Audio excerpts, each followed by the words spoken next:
Hi, I'm Stephanie J. Block. And I'm Mary Lee Fairbanks. Welcome to Stages Podcast, where we're bringing creation and connection to center stage. Stages Podcast is sponsored by BetterHelp. Oh, it's autumn, it's sweater weather.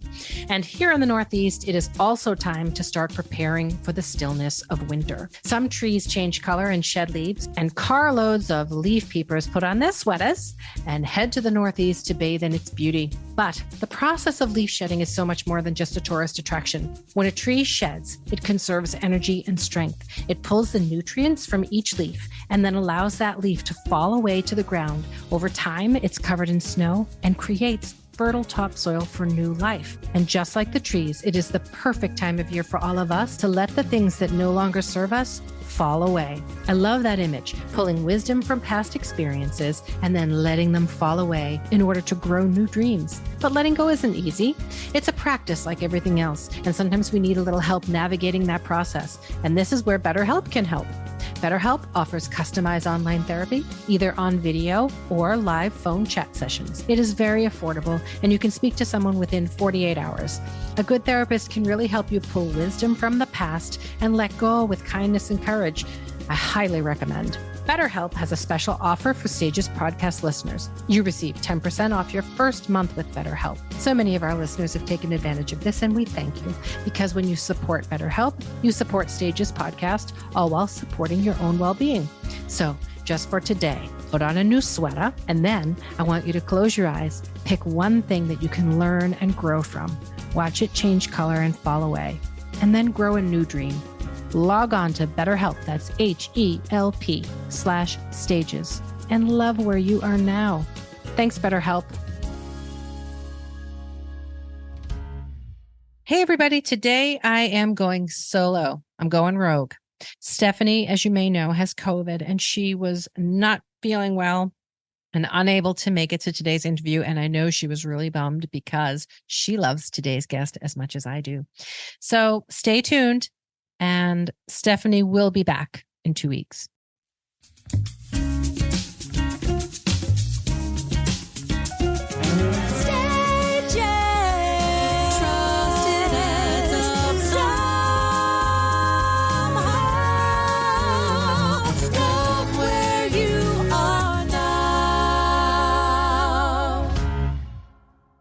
Today's guest is a powerhouse. She's known for her wide vocal range and amazing belt.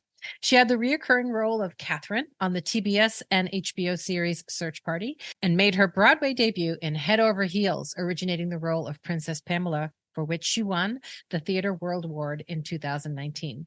She is currently starring on Broadway as Aunt Debra in the hilarious and uplifting show Kimberly Akimbo at the Booth Theater. In 2022, our guest won the Lucille Lortel Award and was nominated for an Outer Critics Circle Award for her performance in this show when Kimberly Akimbo ran off Broadway. I will tell you, her performance is nothing short of brilliant.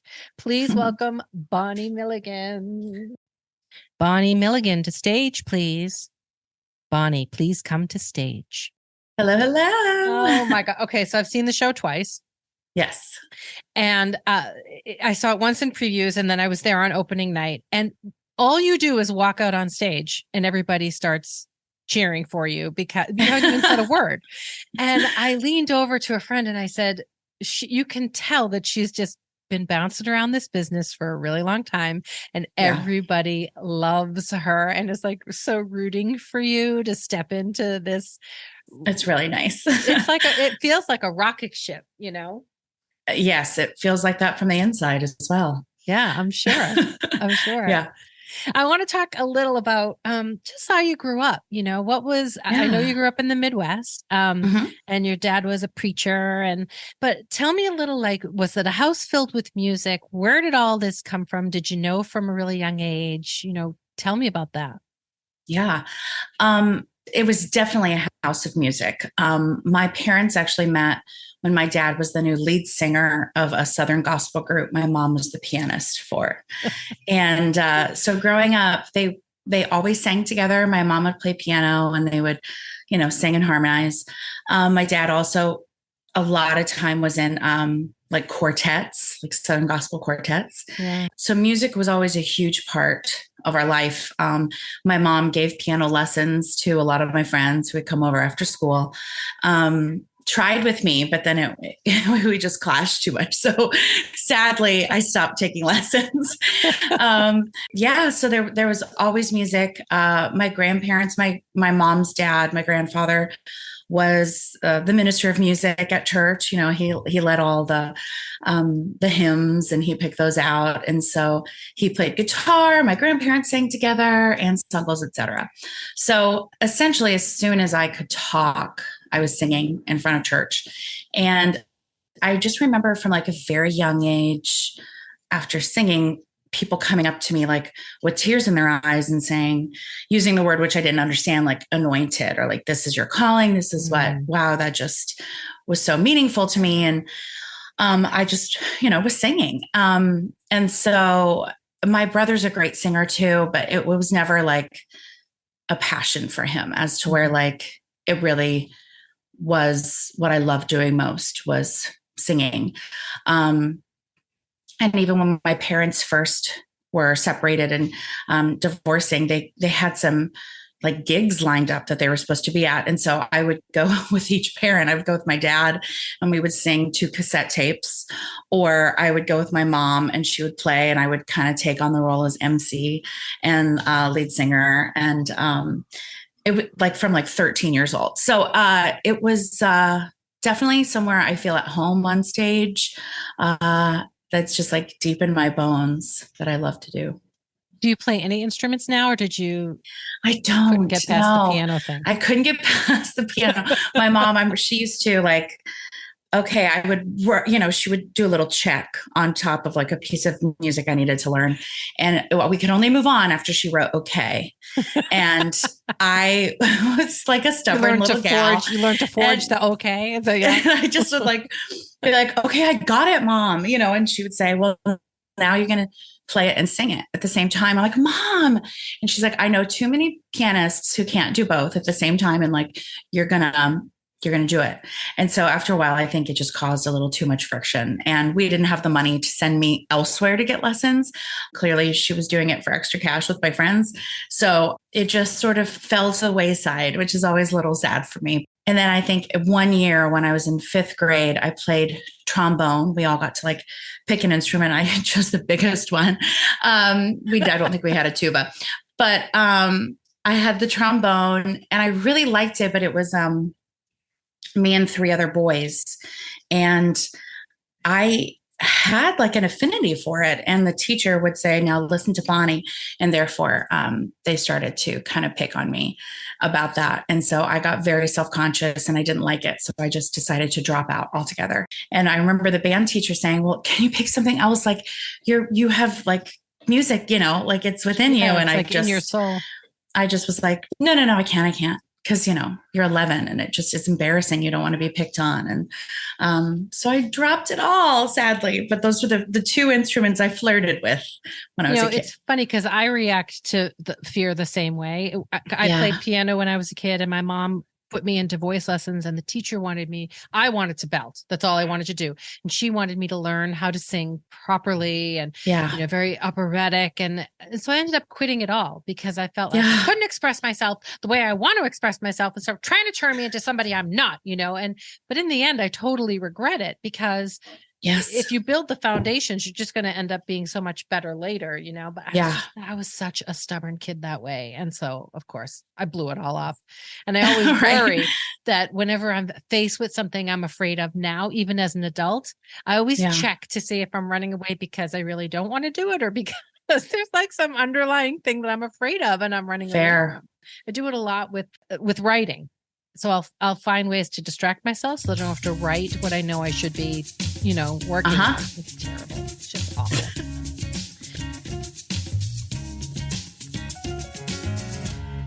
Do you want to talk a little bit about your dad? I was reading how right before Kimberly Akimbo, the audition, your dad was real ill and he passed away. And I lost my dad. It'll be 21 years in February, which I can't even believe, but I Yeah. still hear his voice clear as day all the time. Even the other night I woke up to the smell of his cologne, and I woke up my Mm. husband, I'm like, do you smell that? He's like, I totally smell that. And, Wow. yeah. And so he's around all the time. I just know he Yeah. is. So I do understand the feeling of what it's like to lose your dad. And I think I was around your age when I lost Mm. him. But Let's see, I think it was mid-February. I was doing that one night only Joseph and the Amazing Technicolor Dream concert. We were at Lincoln Center. And so it was just like a week of rehearsal, and it was really quick. It was a one night only thing. And I was getting texts from my brother and from him. Well, have you talked to dad today? And I was like right before lunch, and I was like, what's happening? He's like, you should call him. You should call him. And I'm like, okay. And I see missed calls from dad and text. And I was like, the best way to freak somebody out while you're like, Yeah, right. I'm in a rehearsal, I can't call anybody, is like multiple texts, make sure you talk to him. So it was on a lunch break. I went to the TikTok diner, called him, and he had been diagnosed with pancreatic cancer. And I feel like what I know of that is like, it's the worst. Like they don't catch it till it's late. It's a death sentence. It's bad, bad, bad. And he was very like, I'm not going anywhere. I have too much to do. We're going to fight this. I have follow-ups. We'll find out what stage it's in, et cetera. 2.5 weeks later, I heard he's in the ICU. And I was like, whoa, what? Like I'd already booked a ticket to come home.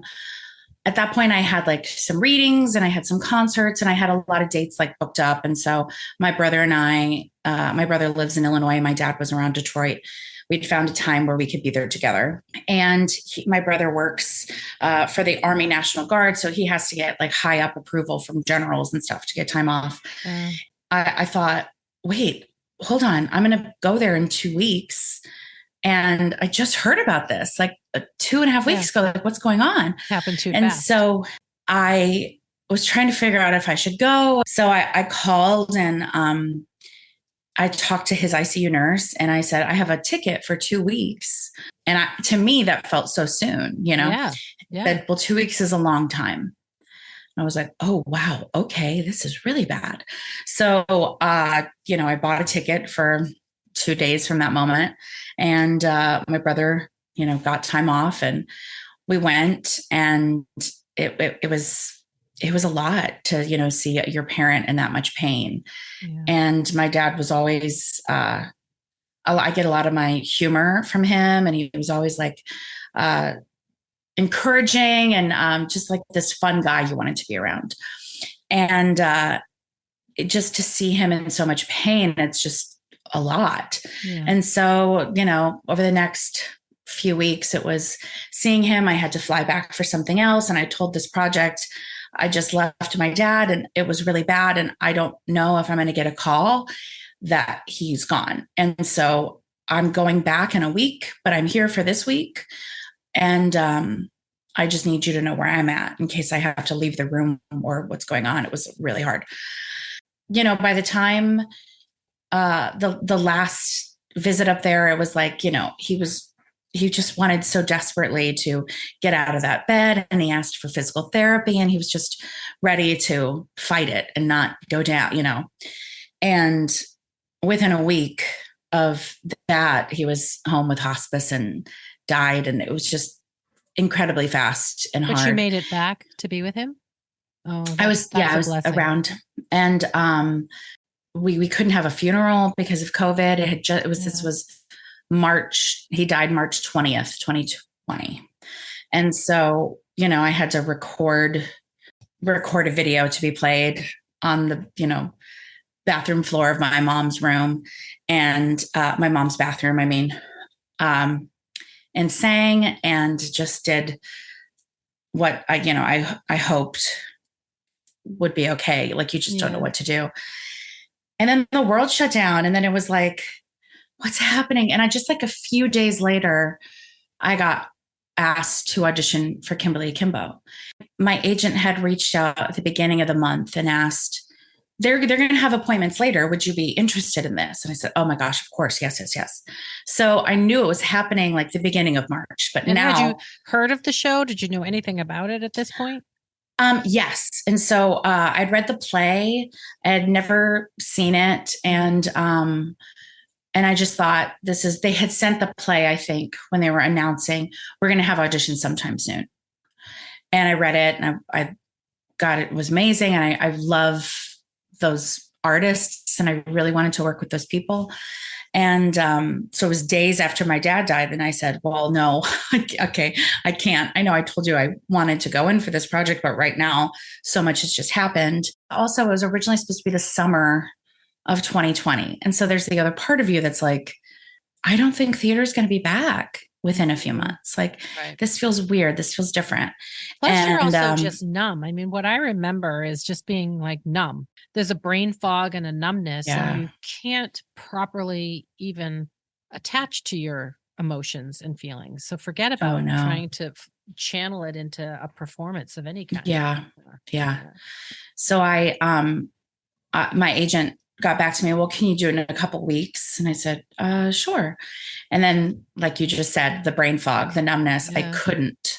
And it was the first scene in the library, and Better was like, they wanted me to sing it to a tape. And so much of that scene to me felt like pacing. And, barely anybody gets a word in that first scene. So to me, that she's on a mission, she's going. And I can't be looking at a paper like for my lines, especially on a self-tape. And I'm not going to be able to hit a tempo I want unless it's like really memorized and I'm good. And I couldn't do it. And so I said to my agent, can you call me actually? And I was able to tell her how hard I was struggling. And I said, I want to work with these people and I just have to hope they won't cast someone else. And if this is meant to be, it will come back to me. And I said, I think if I made a tape right now, especially since they already gave me a 2-week extension, it would be more detrimental to me than if I gave nothing at all, because I don't want to do a lousy tape. And then people are like, Bonnie had an extra 2 weeks. And kind of like what you hinted at earlier, I have been around for a while and I've done plenty of readings and concerts, and I feel like I've gotten to know so many people in the industry that there is a beautiful belief in me, like a waiting of this will be right for her. So I don't want these people who have hopefully correctly thought of me in a certain way to be let down by what I would come through in a pinch. And they're like, wow, I really had higher hopes for Bonnie. She's just not our person, Yeah. And so I talked to my agent. I said, I want you to understand how much I want this, but I just can't. And so they talked, and eventually it was like, they can do 2 more weeks if you want. I was like, okay, all right. And so I think I submitted it the first week of May. My mom was my reader. I used her bookshelf of encyclopedias to prop up my phone. And, she hit that. Was she a good reader, or was she She was a great reader. Did she have check boxes? Bonnie, you didn't get this. Do it again. She was a great reader. She became my reader for lots of things that year. It was nice. It was such an interesting process to have my mother suddenly be a part of this life that I'm in, the ups and the downs and the hopes and the, dashed dreams of it all. That she's like, this is so hard. This is so hard. I'm like, I know. So to have it the next day kind of be like, it's yours. I was like, whoa. Oh. And it kind of felt fake in a lot of ways because again, everything was shut down. I was numb in general to a lot of feelings. And I just was like, oh, cool. If that happens, you're like, well, I guess I have something to go back to, but it just never felt real to me. Mm-hmm. Because there was no callback. There was no talking with anybody. Actually, it was through, agents and everything. And so I thought, well, if that happens, cool. But if not, I don't know. I'd had things that I thought were so solid end up not happening. So I'm like, sure, I will. Oh yeah. I'll work with David. Believe it when I okay. All right. Janine Tesori, sure. Whatever. And so it was one of those things that was this pleasant surprise when we came back. No, it's happening. I was like, oh, I do have a job. Okay, that's exciting.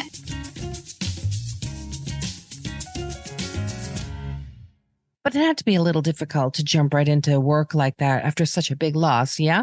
I was just so excited to be back in a room again. Yeah. That, I just missed that interaction, that collaboration, that work in a room.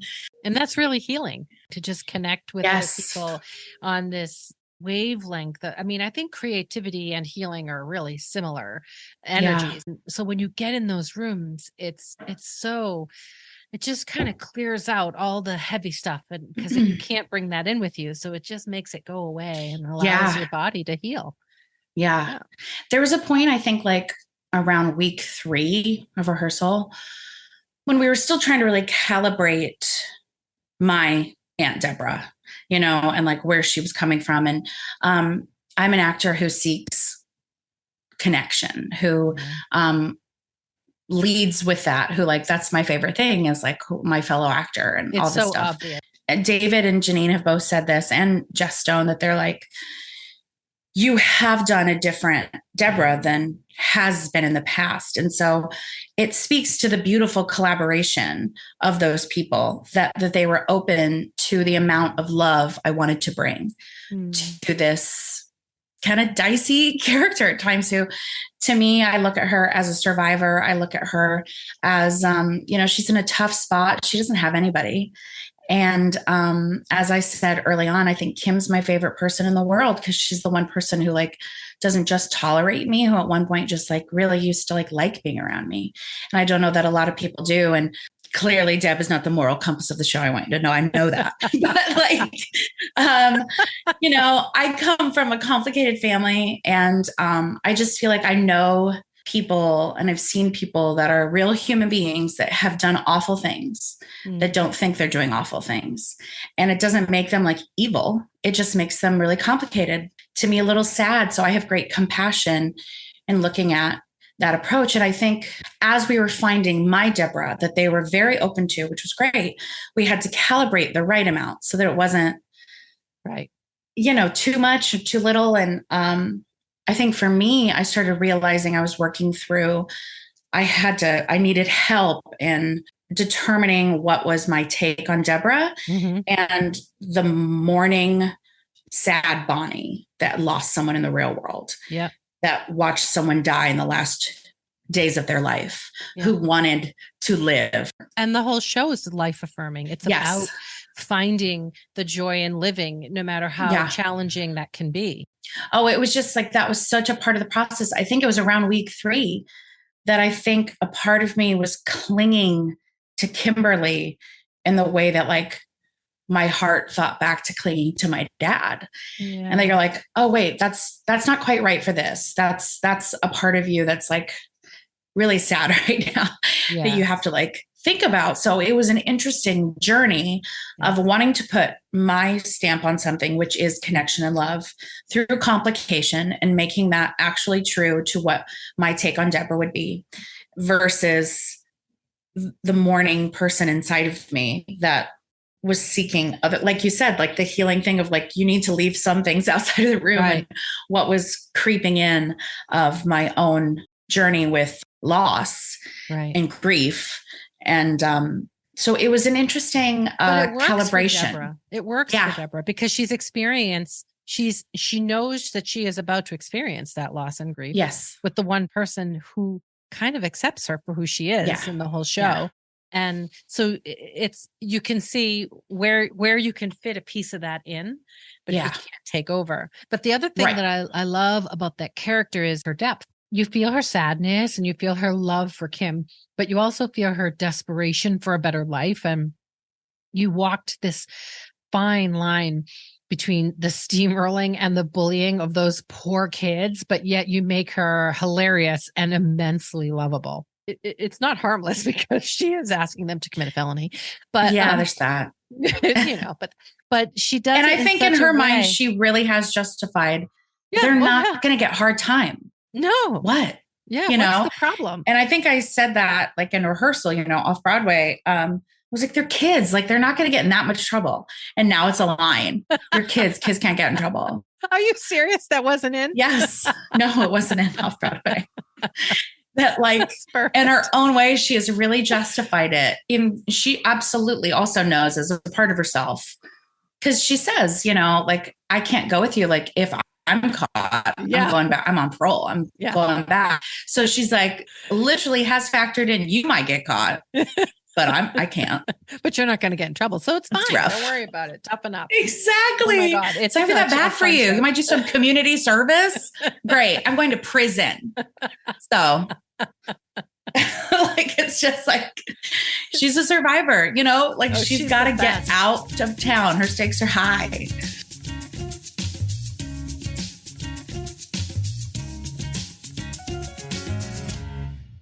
Where did you go to college? I went to the Ohio State University. Right out of high school. That's where you went. You graduated. Did they have a musical theater program or? They did not have a musical theater program. So I went for theater, for acting. At the time when I was like, I'd applied to different schools. We just couldn't honestly afford other places. And so I sort of begrudgingly went to OSU, but I ended up loving it so much. The training was wonderful. There was also a heavy emphasis on the New Works program.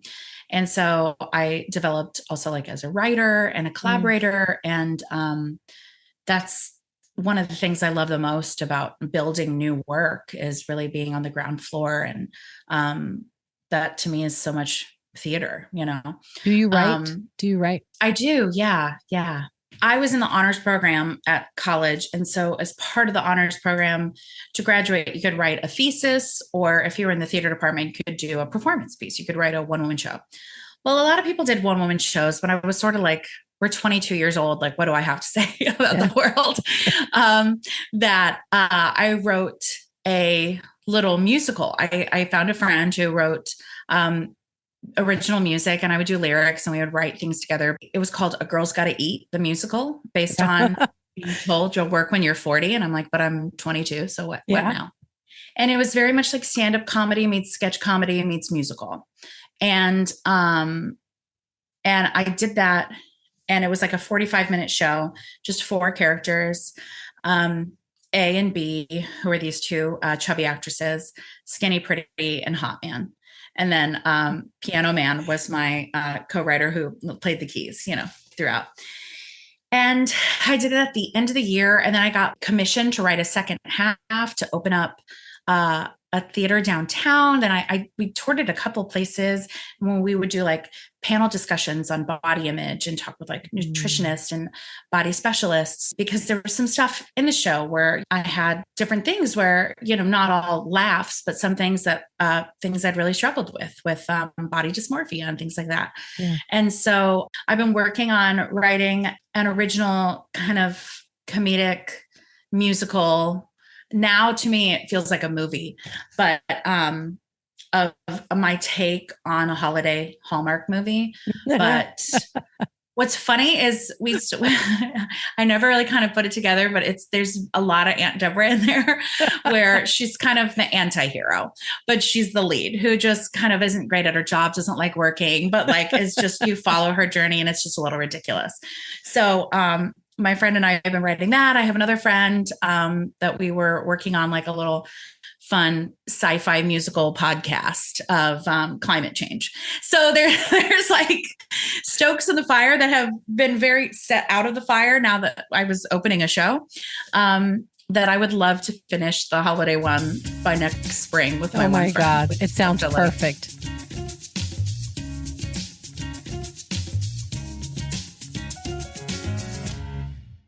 There's a show that you were in that I really wish I could have seen, Head Over Heels. You received a lot of praise for your role of Princess Pamela. And you spoke so eloquently in a lot of interviews about your own experience, about breaking into the business as a young actress, that you'd been discouraged by some people because you were a unique type. You were different and you were discouraged because of that. And you had this wonderful quote, and I wanted to read it. You were speaking of the role of Princess Pamela, and you said, it wasn't a journey of how do I love myself or how do I get over the fact that my body isn't perfect. This world celebrates her, and it's not just her. It's everyone who's on stage who calls her beautiful, and that's part of the intention. If you look at old paintings when women were bigger and softer, our ideal Our ideas of beauty have changed over time. And frankly, as women have gained power in their voices, all of a sudden the ideal beauty has shrunk in size. So fascinating how, Yeah. as personal power grows, Yeah. they have to diminish in some way in Some the way. eyes of Yeah. society. That I Yeah. thought was so powerful. I think so much of society is telling everyone what they have to be or look like or act like, or who they want us to love and who they want us to, you know, be. And it's like it's a lot of pressure in so many ways if you don't fit an ideal, quote unquote, norm. Right. And we keep getting told this by television, movies, magazines, everything. And especially as a big woman, you know, I heard you'll work when you're 40 from 20, you know, like 18 years old. And you're like, okay, but I would like to work now. Yeah. I have to wait till I'm 40. So what does that mean? And so much of being an actor, you know, and it's typecasting in all ways for anybody, but especially like what I've experienced was, it's like I need something in the script to justify my existence, that I can't just be. And so I can't be on a stage unless someone makes a comment about my weight, or if I've got food in my hand and it's a joke, or if it's just like, oh, that friend who just can't find love, which the audience can fill in the blanks with, oh, because she's fat.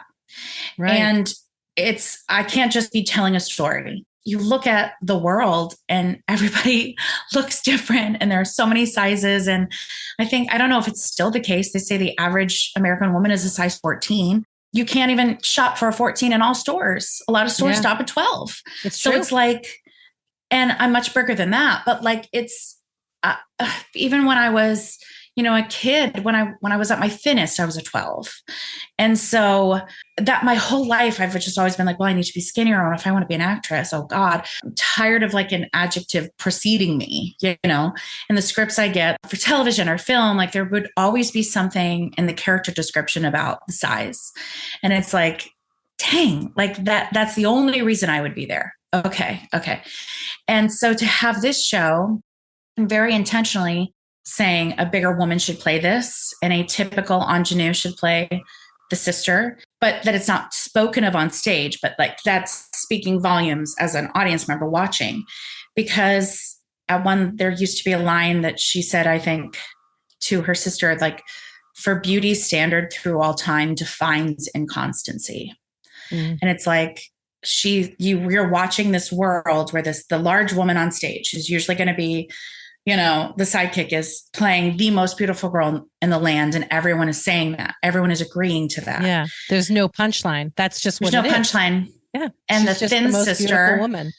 Yeah, the thin sister, she says to her, like, you're just plain. And it's not even about like you're ugly. I don't think Pamela is a mean girl. I think in her mind, she's helping her sister by saying, like, but you're plain. Like, don't be sad. There's no boys here for you.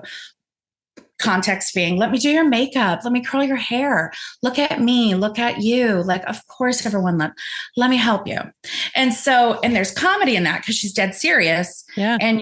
And as an audience, you're watching this larger woman tell this, what society's today telling us is the prettier one, like, you should just try harder, like, I can help.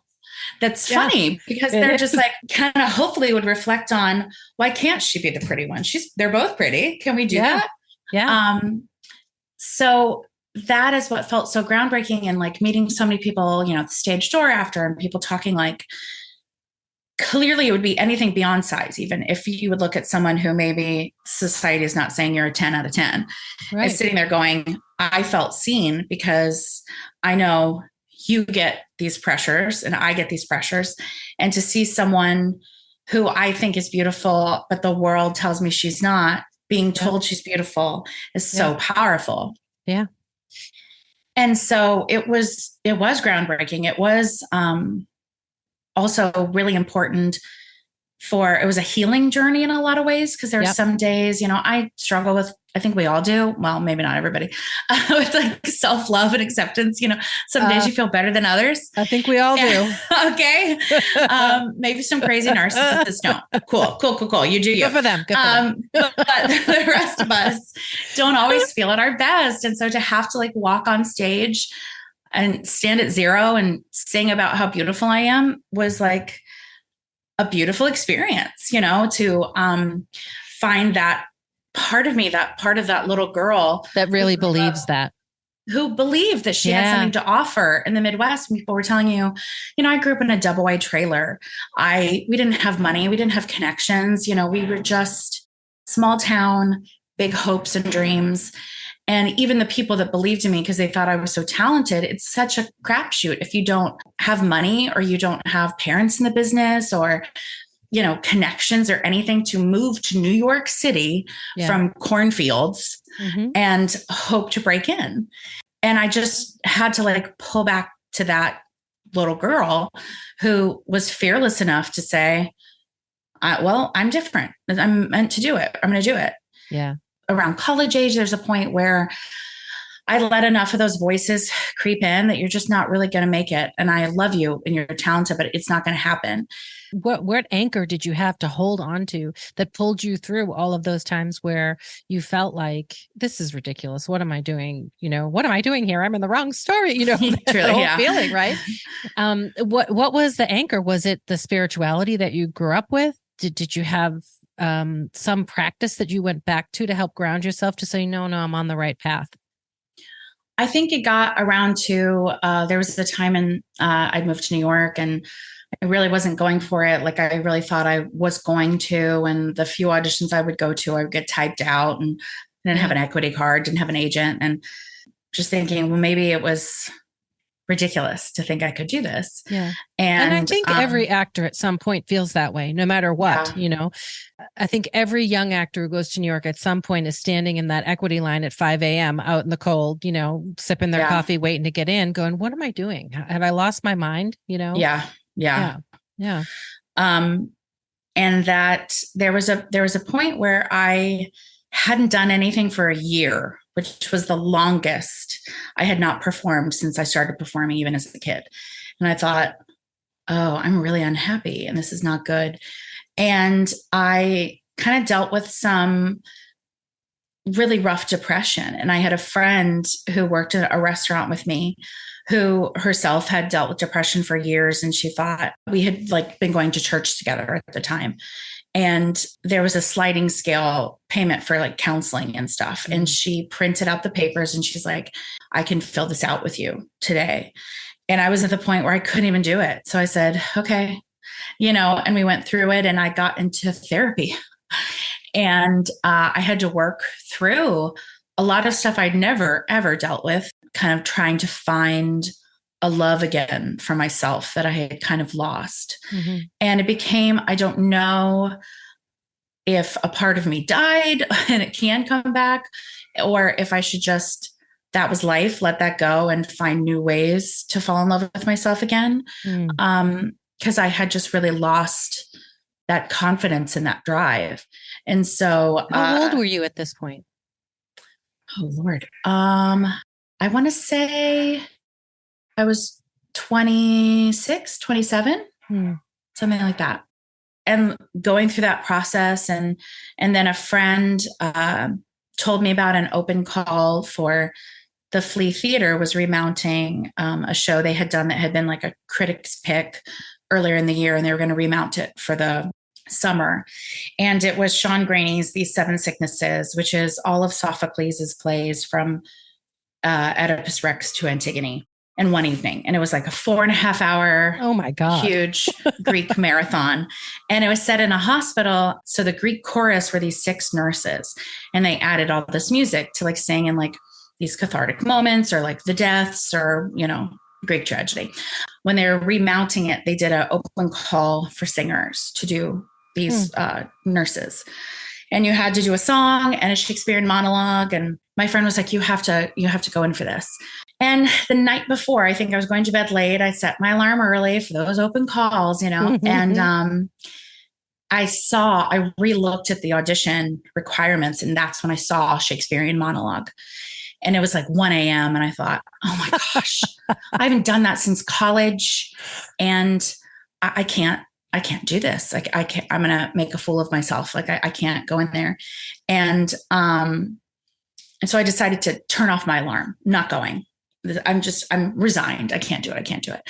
And again, this is the time I'm trying to build back confidence in myself. Yeah. And this is what I meant to do. And I just went back to sleep, and I woke up. I was like, well, I didn't wake up early. I'm sure all the slots are full. And there's just a voice that kept saying, just go, just try it. And I thought, oh, how stupid, whatever. And I'm trying to actively talk myself out of this. And I went down and I walked in, and there was one name that had been erased. The whole sheet was filled. And the one slot that was now open was for about 5 minutes from that moment. And I was like, God.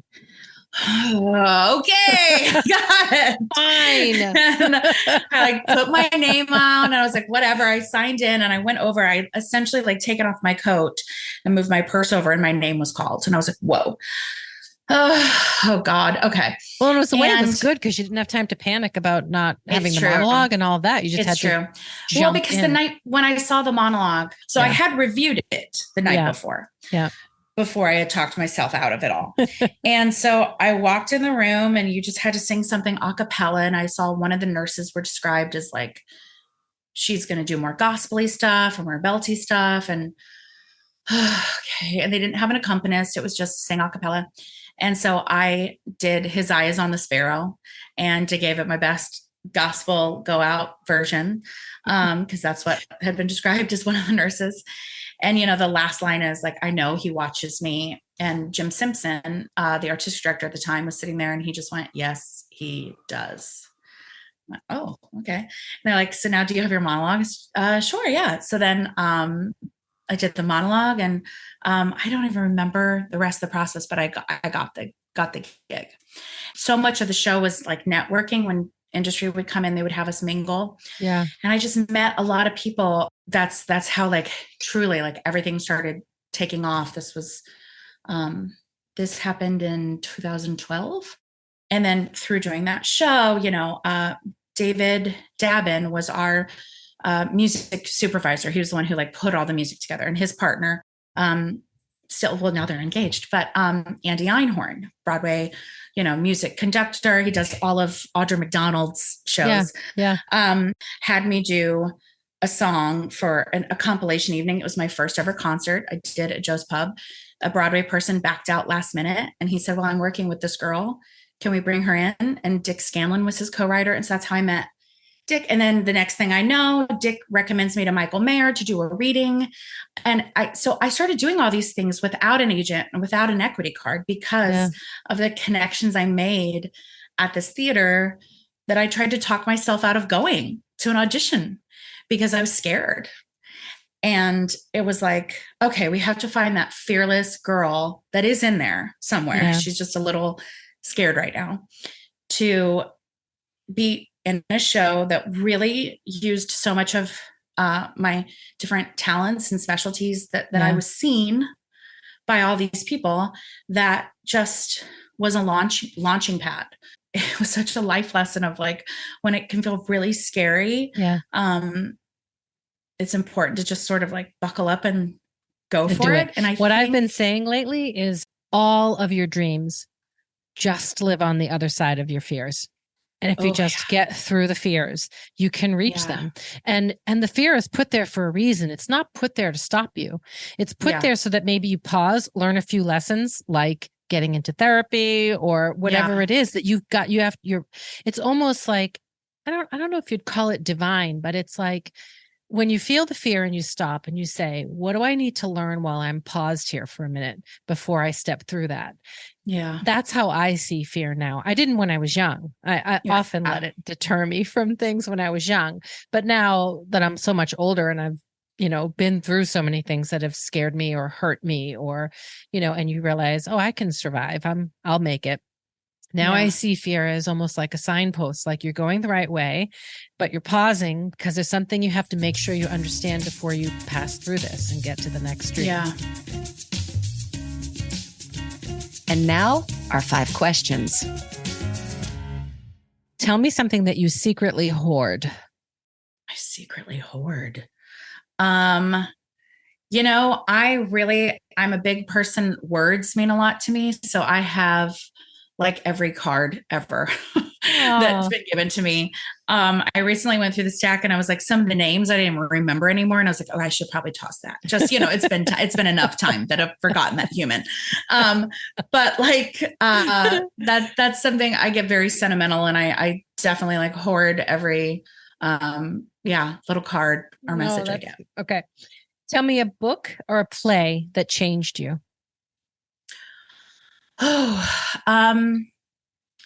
Well, it was a play I was in, A Bright Room Called Day by Tony Kushner, which I did my last year of college.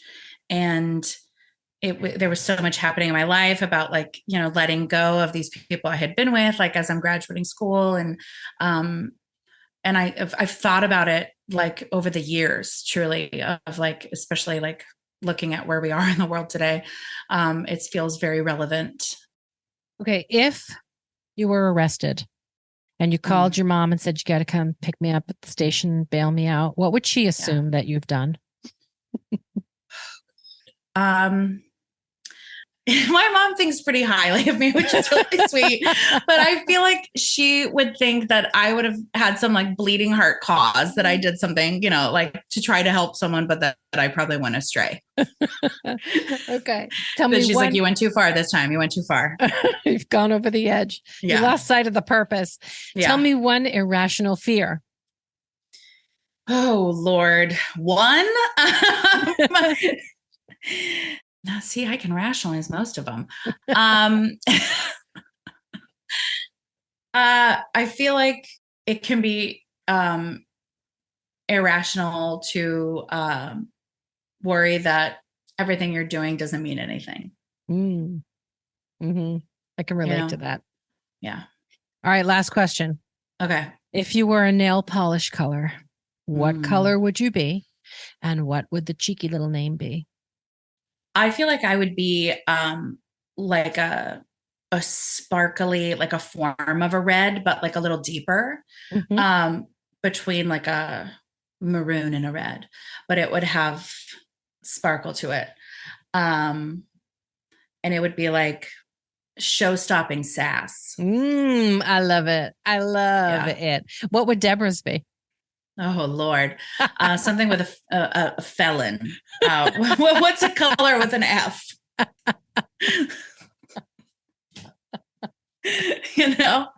Felonous melon. She would like, it would be like an orange jumpsuit, but it's like, a take on that. A felonous melon. That's Deb. Oh, God. Thank you so much. It was so nice to talk to you and to meet you. Lovely. And I wish you the best of luck. It's so exciting. And take time to take care of yourself. Stop saying yes to podcasts. I know, right? Starting tomorrow. Thank you. Thank you. Y'all, Stages is now sponsored by BetterHelp, and I couldn't be more excited because I love therapy. So I encourage you, if you've had a tough year and a half, why don't you give them a shot? You can find a therapist that you can connect with. Their resource is thousands of therapists, well-trained and experienced. You can keep looking until you find someone that you click with. They have customized online therapy. They do offer videos, but they also offer phone and live chat sessions. So you don't even have to be seen. You can only be heard. What are you waiting for? Go to BetterHelp. That's HELP.com/stages. And for our cast members, you get 10% off their first month at BetterHelp.com/stages. Go, go, go. Go find your healing. Go find your happy. Stages podcast is sponsored by BetterHelp. That's HELP.